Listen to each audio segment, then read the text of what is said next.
Cass is at the controls of the D7. He'll get the nose turned into the wind. Many of you have seen this airplane fly before. If you're here for your first time, the performance of this airplane, pretty spectacular.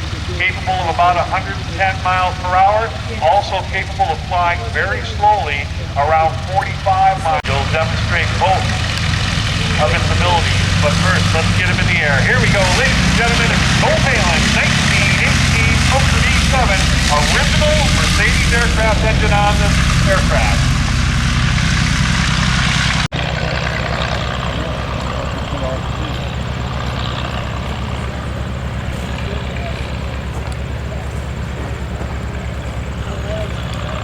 On the exhaust side now as it gets turned around. Listen for the music of that engine. Boy, it does sound nice. 1918 it was manufactured.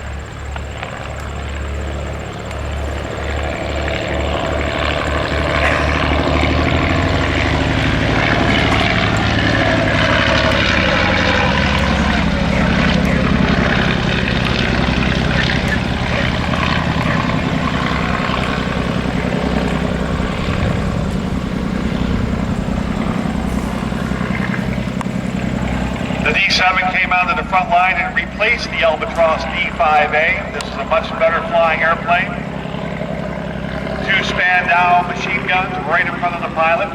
And now into the wind. Watch how Ken will hang this airplane right on the propeller. The advantage of this was to dive under the enemy airplanes, pull up underneath them where they couldn't even see you, and watch it, it'll hang right on the prop and still be fully controllable on all three axes.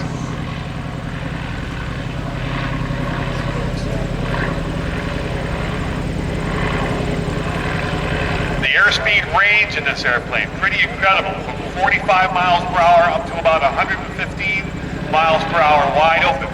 The D7 was easy to fly. The German pilots love flying the airplane. Oh boy, the Black Baron's got the triplane cranked up now.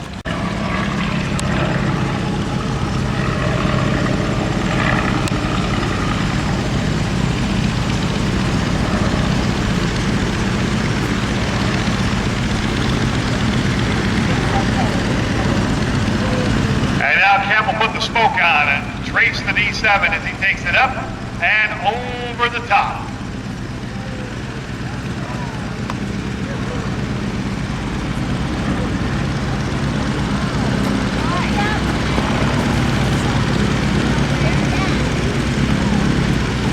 And a quick 180-degree reversal.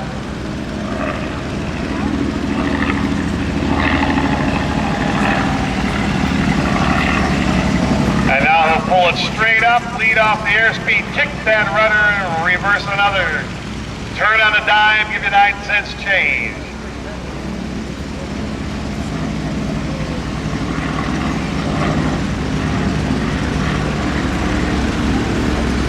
Just the best one of the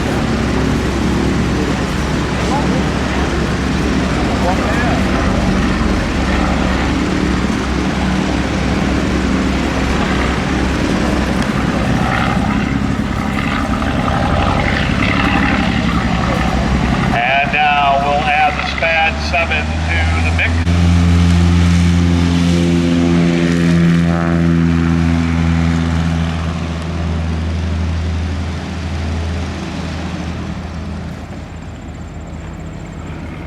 And now the Baron calls for chocks away. The Fokker DR1 triplane taxiing to the south end.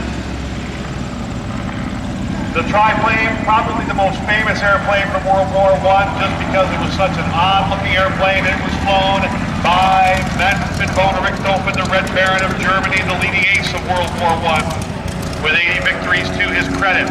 The advantage of the three wings, I know it does look weird, a lot of manufacturers experimented climb.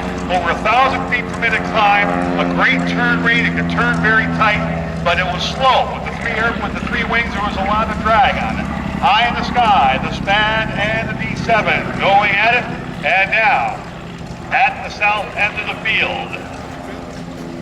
Production airplane, there are only 312. This is a very accurate reproduction. Here comes the Black Baron.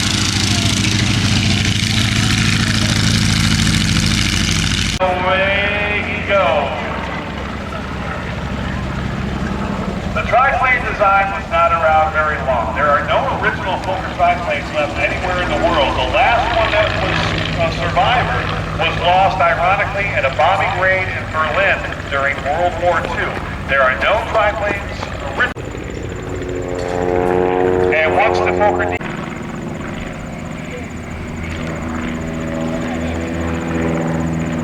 early right on to the tail. These two airplanes, and hey, to your left, ladies and gentlemen, get your cameras ready.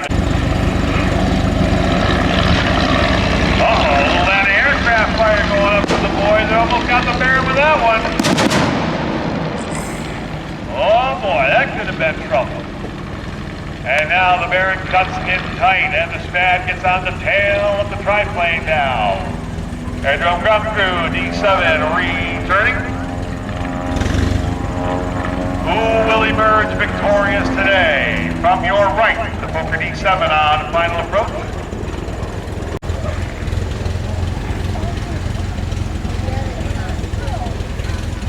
Like the original, the D7 has no brakes. She handles pretty well on the ground, but it's a pretty heavy airplane. It's straight down, and the aircraft goes up. Look out, the Baron's gonna get this one for sure. Whoa! Wow! Will it be anti-aircraft that brings it down? Will it be machine gun fire? Only time will tell. As the Fokker D7 gets turned around, a nice opportunity to see this airplane in its very unique paint scheme. The German pilots allowed to decorate their airplanes any way they wanted. This was flown by the scene from one of the Grimm Brothers fairy tales, The Seven Schwabians. And if you've ever read any of the Grimm Brothers fairy tales, you know they're a little bit out there. Look up The Seven Schwabians and read that one. And aircraft going up. Here comes the Spad. Here comes the triplane. Who's it going to be?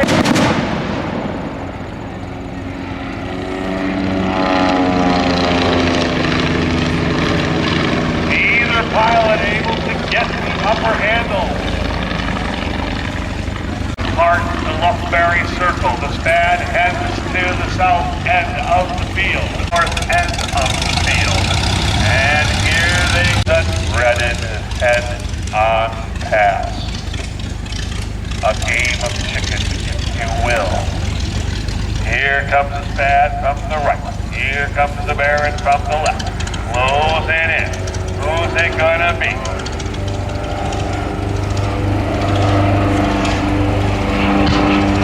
Aircraft going out. Gracious, this is a terrible situation. The Baron is in trouble, and down, down, down he goes behind enemy lines. That looks like the end of the Black Baron for sure.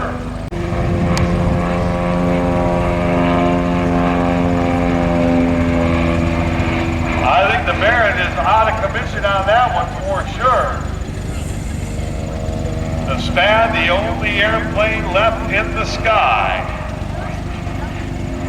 Where did the Baron go? Whoever it is, they did a fine job. Here comes the Spad.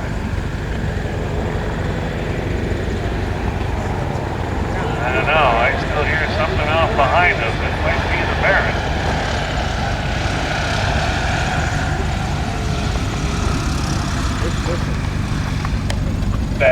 Wait a minute, to your left, ladies and gentlemen, the Baron returns, a scraping run on the Spad. He's not done yet.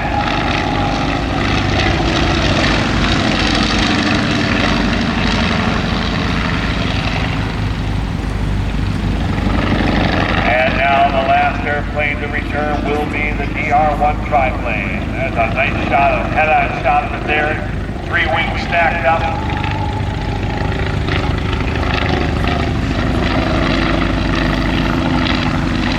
That triplane can climb at about 1,000 feet a minute. Pretty fast rate of climb back then. And being that the wings were, he had so many of the wings, they were able to shorten the wingspan and shorten the fuselage. It made it a very, very compact, maneuverable airplane. The only thing that could really outmaneuver a triplane would probably be a Southwest Camel. Both of those airplanes had to be flown by highly skilled pilots. They were a real handful in the sky. And on the ground, getting these airplanes back on the ground can sometimes be tough too, but today looks pretty good. Wind right on the nose. Very tight turning radius the triplane has.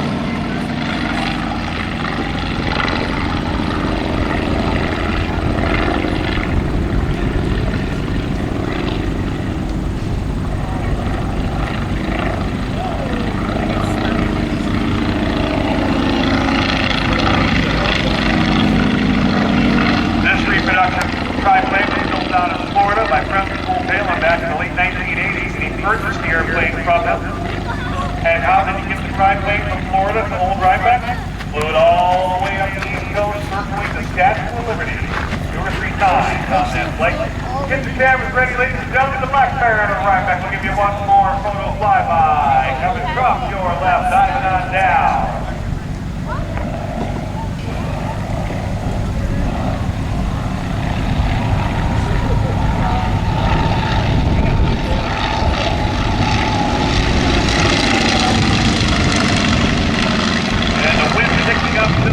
Right now, as long as it stays right down the runway, it will be the kind of wind the Baron likes to land into. The problem with landing the triplane is that there's not much directional control once the airspeed bleeds off. That middle wing tends to block out a little bit more of the airflow. Here comes the Baron.